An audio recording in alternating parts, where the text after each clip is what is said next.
Morning, তোমরা সবাই কেমন আছো? আশা করি বেশ ভালো আছো। আমিও তোমাদের কৃপায়, ভালোবাসায়, প্রভু জগন্নাথের আশীর্বাদে বেশ ভালো আছি। প্রভু যেন এরকমভাবেই রেখে দেয়, শত কষ্ট, দুঃখ, রাগ, ক্ষোভ সব কিছু যেন মনে চেপে রেখে প্রত্যেকটা দিন হাসি মুখে নতুনভাবে সব কিছু শুরু করতে পারি। হ্যাঁ, এখন ঘড়ি কাটা আনুমানিক কটা বাজে বলতে পারবে না। যাই হোক, আমি বলে দিই, এখন আনুমানিক ঘড়ির কাটা বাজে 5টা 15 কি 20, ভোর 5টা 15 কি 20। কেন এত সকালবেলা রান্না বসিয়েছি জানতে ইচ্ছা করছে তো? তাও আবার এক সাইডে ভাত আর এক সাইডে রান্না। হ্যাঁ, যে রান্নাটা হচ্ছে সেটা 5 ফোড়ন সম্বার দিয়ে একটু রসুন থেতো করে দিয়েছি, পেঁয়াজ দিয়েছি, আর তারপর যেটা দিয়েছি মাছের ডিমটা দিয়ে ভাজা করে নিয়ে সবজি দিয়েছি। হবে সবজি দিয়ে মাছের ডিম দিয়ে পুঁই শাকের চচ্চড়ি, আর হবে কাটাভুনা মাছের ঝোল। ব্যাস, আজকের রান্না এইটুকুই। হ্যাঁ, আর রাতের জন্য শ্বশুরমশাইয়ের জন্য করে রাখবো কুমড়ো ভাজা। আজকে না শুক্রবারের ব্লগটা দিচ্ছি। হ্যাঁ, খুব হ্যাট্রিক যাচ্ছে প্রত্যেকটা দিন, তাই ব্লগগুলো দিতে একটু লেট হয়ে যাচ্ছে। ওই যে আবার একটা কথা বলবো, দুনিয়ার সমস্ত কাজ যদি তোমার একার ঘাড়ে থাকে না, তখন দেখবে আস্তে আস্তে করে না তোমার কাজের পরিমাণ যত বেশি বাড়বে, তোমার নিজের কাজকে তুমি তত কম বেশি সময় দিতে শুরু করবে। হ্যাঁ, একদমই ঠিক কথা। এটা হচ্ছে আমার কাজ। এমনিতেই সবার কাজ কেউ আমাকে হেল্প করে না, আর আমার কাজে আমাকে হেল্প করবে এটা আমি একদমই আশা করি না। তাই ভিডিও শ্যুট করি একদিন, এডিট করতে বসি আরেক দিন, পোস্ট করি আরেক দিন। তাই জন্যই তো এত দেরি হয়ে যায় প্রত্যেকটা ভিডিও পোস্ট করতে। হ্যাঁ, আজকে কিছু অনিবার্য কারণবশত নেনুদের স্কুল থেকে হঠাৎ করে কাল বিকেল 4টের সময় অনলাইন ক্লাসের ঘোষণা করেছে। স্কুল যখন ঘোষণা করে দিচ্ছে তখন তো আর আমাদের হাতে কিছু নেই, তাই আমাদের মেনে নিতেই হবে স্কুল কি ঘোষণা করলো সেইটাকে। কারণ স্কুল যে কোনো নিজের সিদ্ধান্ত নিজেই নিচ্ছে, এখানে আমাদের বিভাগ কী বলার আছে, তাই না বলো? তো চলো, এখানে অলমোস্ট হয়েই গেছে। পুঁই শাকের চচ্চড়িটা হচ্ছে, আর আমি আরেক সাইডে মাছের ঝোলটা বসিয়ে দিয়েছি।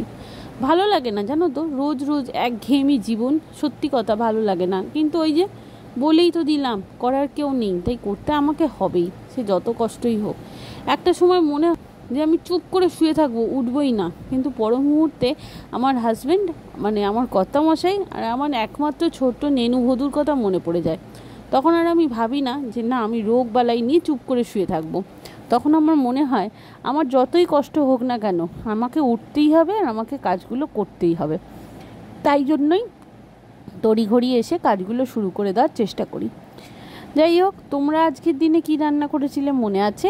মানে শুক্রবার দিনকারে কি রান্না করেছিলে জানলে আমাকে অবশ্যই জানিয়ে দিও কিন্তু। হ্যাঁ, আজকে আমার এইটাই রান্নার মেনু, তেমন আর বিশেষ কিছু রান্না করতে পারবো না। যেহেতু আজকে শুক্রবার, সেহেতু কালকে শনিবার, পরশুদিন রবিবার, তো দুটো দিন হাতে ছুটি থাকে। অর্পণের নানান রকম ডিমান্ড থাকে, এই রান্না ওই রান্না সেই রান্না, যেটা সারা সপ্তাহ ও জমিয়ে রেখে দেয়, শুক্রবার দিনকারে প্রতিফলিত করার চেষ্টা করি মাত্র। জানি না কতটা কী করতে পারি, তবে ওই যে কথায় আছে না, চেষ্টা করি মাত্র, চেষ্টার ফল তো ভালোই হয়। তো আজকে আরও একটা কাজ আছে, সেটা হচ্ছে আজকে নেনু ড্রয়িং আন্টি আসবে, আর নেনুদের স্কুলে সোমবার দিনকারে একটা প্রজেক্ট জমা দিতে হবে। সেটা হচ্ছে সামার সেলিব্রেটেড প্রজেক্ট। যে কোনো একটা সামার ফুড বা সামার ভেজিটেবল একটা কিছু বানিয়ে নিয়ে যেতে হবে, যেটা ওদের বাচ্চাদের গলায় ঝুলিয়ে দিতে হবে। সেটাই হচ্ছে সামার প্রজেক্ট। তো এইভাবেই তৈরি হবে, তো চেষ্টা করব। আর আমার একজন বন্ধু আছে যার খুবই শরীর খারাপ, সে হসপিটালাইজড আছে, তো তার বাচ্চাটাকে এই সব জিনিসগুলো বানিয়ে দেওয়ার মতো কেউ নেই। সে আমাকে বারবার করে রিকোয়েস্ট করেছে যে তারটা যেন বানিয়ে দেওয়া হয়, তো তার বাচ্চাটার কথা মাথায় রেখেও আমাকে বানিয়ে দিতে হবে। তো সন্ধ্যের পর অনেকগুলো কাজ আছে, যেগুলো ডিউ কাজ, সেগুলো কমপ্লিট করতে হবে। আর এই সকালবেলা রান্না করাটা না ভীষণ ঝকমারির ব্যাপার। মানে অনলাইন ক্লাস থাকলে রান্না করাটা ভীষণ মানে অস্বস্তিকর ব্যাপার হয়ে যায়। দেখো, যদি নেনুর সকালবেলা স্কুল যায়, ধরো 6:30টার সময়, 6:20-তে নেনুর গাড়ি এসে যায়। খুব রেয়ার দিন হয় যেখানে নেনু 6:25-এ গাড়িতে ওঠে, 5 মিনিট লেটও হয় না। রাজুদা এত ভালো মানুষ, প্রত্যেক দিন চেষ্টা করে পাংচুয়ালিটিটা মেনটেন করে বাচ্চাদের গাড়িতে তুলতে। তো সেক্ষেত্রে 5 মিনিট লেট হয়। আর ওপরে বাসি জামা কাপড় কেচে ধুয়ে নামতে আমার আরও ধরো 10 মিনিট। 6:45 রান্নাঘরে চলে আসি। 9:30টার মধ্যে দুবেলার রান্না হয়ে যায়। কিন্তু সকালবেলা উঠে রান্না আগে বসাতে গেলে 7:15 থেকে অনলাইন ক্লাস স্টার্ট হওয়ার কথা। এবার মেসেজ দিতে লিঙ্ক দিতে আপ টু ডেট হতে সেটা হয়ে যায় একটু দেরি। Good morning everyone, welcome back to my channel Pantua daily blog. আশা করি এতক্ষণ ধরে ব্লগটা দেখে নিয়েছো, বুঝতেই পারছো সকাল সকাল সমস্ত রান্নাবাড়ি কিন্তু কমপ্লিট হয়ে গেছে। দুধটা বসিয়েছি, শেষ পর্যন্ত জাল দিতে পারিনি, ওটার ভরসায় রেখেছি মাকে। মা একটুখানি জালটা করে দেবে। মা এখন চা খেতে গেছে শ্বশুরমশাইয়ের সাথে বসে, শাশুড়ি মা দুজনে মিলে একসাথে চা খেতে গেছেন। আসলে ডেফিনেটলি নিশ্চয়ই আমাকে একটুখানি হেল্প করে দেবে। তো আজকে কেন চাটা করে নিলাম, তার একটা রান্না করে নিলাম, তার একটা অনিবার্য কারণ হচ্ছে নেনুদের স্কুলে আজকে হঠাৎ করে অনলাইন ক্লাস ঘোষণা করেছে। তো যেহেতু অনলাইন ক্লাস 7:15 থেকে নেনুকে নিয়ে বসতে হবে। আর এখন অলরেডি ঘড়ির কাটা 7:18 হয়ে গেছে। নেনুর ব্রাশ করা এখনও শেষ হয়নি। নেনুকে ঘুম থেকে ডেকে তুলেছি 7:10-এ, এখনও ফ্রেশ হয়েছে সবে। দেখো না নেনু তাকা, নেনু দেখো ব্রাশ নিয়ে এখনও ও জানলায় ঘুরছে। এখন জামা পরবে, গলায় আই কার্ড দেবে, তারপর ক্লাস স্টার্ট হবে। সো চলো সাথে থাকো আর দেখতে থাকো পান্তুয়া ডেলি ব্লগ। যারা চ্যানেলে নতুন তারা প্লিজ চ্যানেলটাকে একটু সাপোর্ট করে দিও।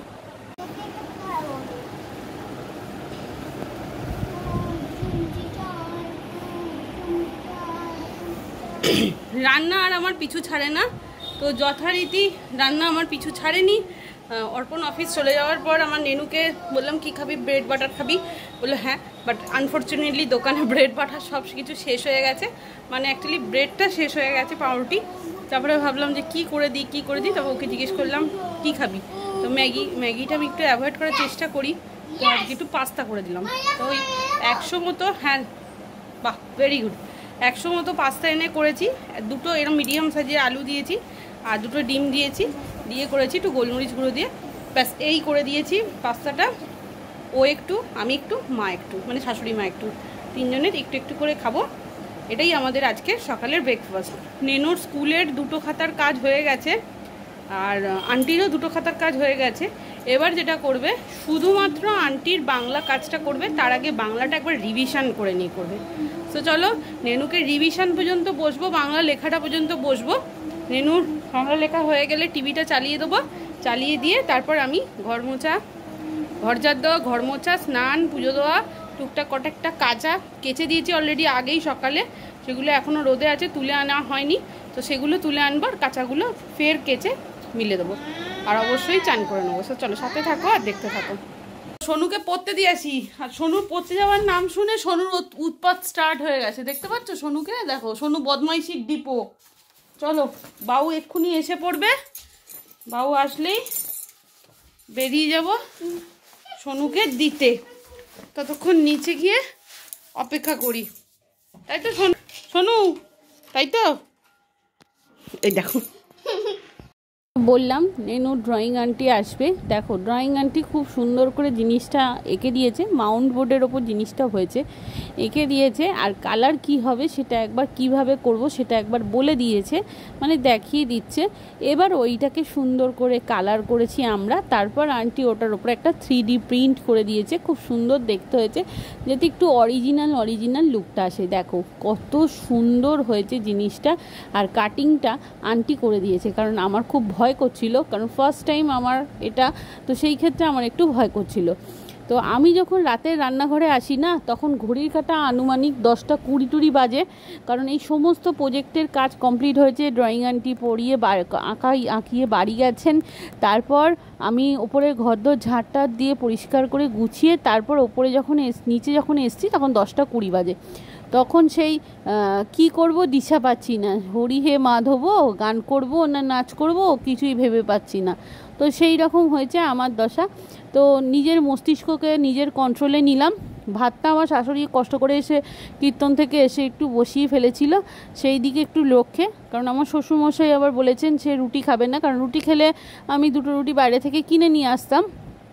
তো সে আমাকে বলেছে সে রুটি খাবে না, সে কুমড়ো ভাজা দিয়ে ভাত খাবে, আর তার জন্য একটা ডিমের অমলেট করে দিতে বলেছে। তো ডিমের অমলেট তো অলমোস্ট হয়েই গেছে, ভাতটাও আমি নামালাম পরে।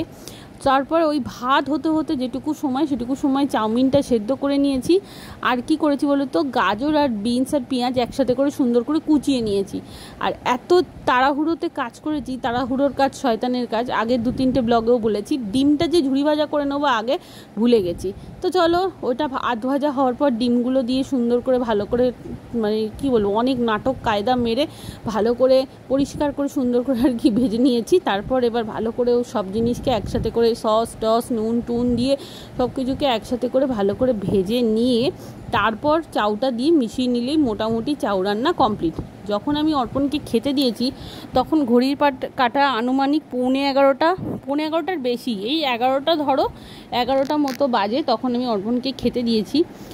রান্না তো হয়েছে, রান্নাঘরের হাল দেখে আমি 1 সেকেন্ডে ভেবেছি যে আগে আমি রান্নাঘর গোছাবো না সন্ধ্যে থেকে কিছু খাইনি, খিদেতে পেটের নাড়ি শুকিয়ে চচ্চড়ি হয়ে যাচ্ছে, আগে আমি খাবো। ডিসাইড করতে পারছিলাম না। অর্পণ আমাকে বললে এখন যদি তুমি কাজ করতে যাও ভয়ঙ্কর রেগে যাবে আর যা তা করে ফেলবে, উল্টোপাল্টাই হবে, তার চেয়ে বরঞ্চ চলো 1 গ্লাস ফ্রিজ থেকে ঠান্ডা জল বার করো, শান্ত হয়ে বসো, জল খাও আর চাউমিনটা খাও, খেয়ে কমপ্লিট করো খাওয়াটা। তারপর ধীরে সুস্থে, কাল তো স্কুল নেই নেনুর, আমার অফিস, তুমি 7:30 পৌনে 8টাতে উঠলেও আমার জন্য একটু ডাল আলু সিদ্ধ ভাত করে দিতে পারবে। তো অত তাড়াহুড়ো নেই, তুমি ধীরে সুস্থে করো, ধীরে সুস্থে করে তারপর তুমি ওপরে গিয়ে ফ্রেশ হয়ে শুও, তুমি তারপর তাহলে আর তোমার কোনো রকম প্রবলেম হবে না। যাই হোক, কর্তামশাই আমাকে এই উপদেশটা দিল। তা কর্তামশাইয়ের উপদেশ আমার একদম মানে কি বলবো, সঠিক কাজে লেগেছে, সঠিকভাবে ইউটিলাইজ করতে পেরেছি। তো ভালোই হয়েছে, খেয়ে নিয়ে কাজ করেছি, পেটটাও শান্ত ছিল, মনটাও শান্ত ছিল। আর আমি তো জানি আমার কাজ করে দেওয়ার কেউ নেই, সুতরাং আমার কাজ আমাকেই করতে হবে। তাই যতই আমি উৎপাত করি না কেন, যাই করি না কেন, যেটাই করি না কেন, কাজটা আমাকেই করতে হবে। তবে হ্যাঁ, আমি তোমাদের লাস্ট মোমেন্টে রান্নাঘরের হালটা একবার দেখাবো, দেখলে চোখ দিয়ে জল এসে যাবে। এরকম রান্নাঘরের হাল আমার প্রায় দিনই হয়ে যায়। কি করব বলো, সব দিক ম্যানেজ করতে হবে, সব দিক। নেনুকে পড়াতেও হবে, সংসারের কাজও করতে হবে, আবার সব মানুষের শখের ইচ্ছার রান্নাগুলোও কমপ্লিট করে দিতে হবে।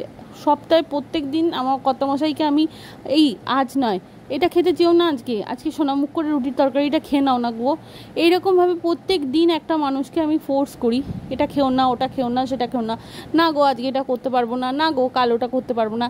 তবে যখন সে একদিন বায়না করে ফেলে যে পিয়ালি আজকে এটা একটু করে খাওয়াবে, তখন সেই দিনটাও কি তাকে আমি বলবো কাজের বাহানা দিয়ে, না গো অনেক কাজ আছে সেটা করতে পারবো না?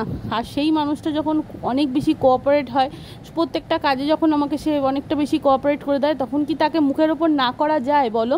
হ্যাঁ, এই কথাটা ঠিক যে আমার হেল্পিং হ্যান্ড কেউ নেই, আমাকে নিজের কাজটা নিজেই করতে হয়। তো কি করা যাবে, যেটা আমার সেটা আমাকেই করতে হবে না? তা চাউয়ের এটাই ছিল ফাইনাল লুক।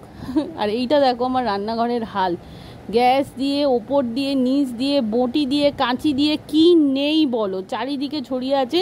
আর বেসিনটা দেখলে চোখ একদম কপালে উঠে যাবে। দেখো এখনও তো কড়াই, খুন্তি, খাওয়ার বাসন কিছুই পড়েনি। তো চলো আজকের ব্লগটা এই পর্যন্ত, টাটা।